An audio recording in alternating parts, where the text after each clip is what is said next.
If your mind truly belonged to you, why can't you command it to stop being anxious this very moment? The truth is, you are fighting a losing battle inside your head because you are trying to control something that isn't even yours. Have you ever wondered why your mind feels like a constant battlefield? One moment, you are driven by craving for things that can never truly satisfy you, and the next, you are consumed by frustration, anxiety, or anger over things you cannot change. We try so hard to force our minds to be still, to be happy, and to be peaceful. Yet we fail over and over again. Why is that? The Buddha revealed a shocking psychological truth over 25 centuries ago. This illusion of ownership is our greatest trap. The reason you cannot control your mind is that it is not a permanent, independent self. It is a complex machine driven by hidden forces called defilements, or Kilesas. Once you understand the mechanics of these invisible traps, the struggle ends, and real mental freedom begins. To free yourself, you must first understand what these defilements are, and where they come from. In the original Theravada teachings of the Pali Canon, all mental suffering can be distilled into two primary reactive forces: attraction and repulsion. When your mind clings to something with pleasure and delight, it generates a magnetic pull. We call this greed or lobha. But when your mind clings to something with displeasure and resentment, it generates a magnetic push. We call this aversion or dosa. Both greed and aversion, the pull and the push, are born from the exact same root, attachment. But what causes this attachment in the first place?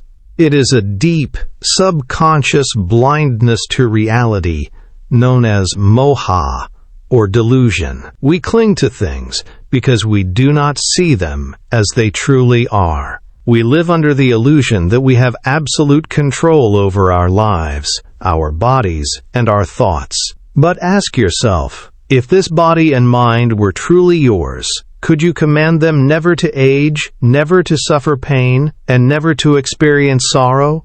If you could, you would choose to be happy every single second. The truth is, you cannot. The body and mind are entirely subject to natural laws, shaped by an intricate web of causes and conditions. They are anatta, non-self. We often judge ourselves and others harshly, labeling people as inherently good or bad. But early Buddhist psychology reveals that morality is not merely a test of willpower, it is a product of conditioning. A good person is not good simply because they want to be. They are good because they have been exposed to wholesome conditions.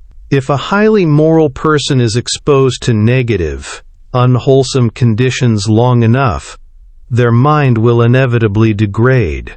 Conversely, even the most troubled mind can be completely transformed under the right conditions. Take the legendary story of Angulimala. Under the influence of a corrupt teacher, he became a feared serial killer.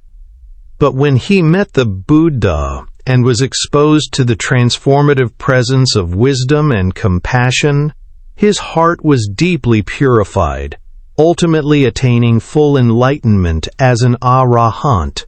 If everything is merely a result of causes and conditions, blaming the mind itself is like blaming a mirror for reflecting a dark room.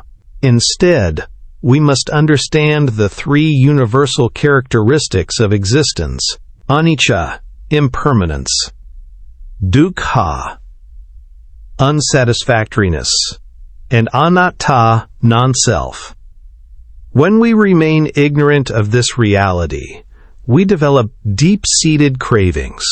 These cravings harden into strong attachment, which then fuels endless cycles of greed and anger. This is the origin of all human suffering. So, how do we extinguish these defilements once and for all? This liberation cannot be achieved through mere intellectual study or academic memorization. You cannot simply reason your way to peace. True liberation requires a profound, experiential realization that penetrates the deepest levels of your subconscious mind. This is the practice of Vipassana, or insight meditation. Many people wonder how ancient practitioners could achieve enlightenment simply by listening to the Buddha speak, without sitting in formal meditation for hours. The secret is that they were meditating in real time.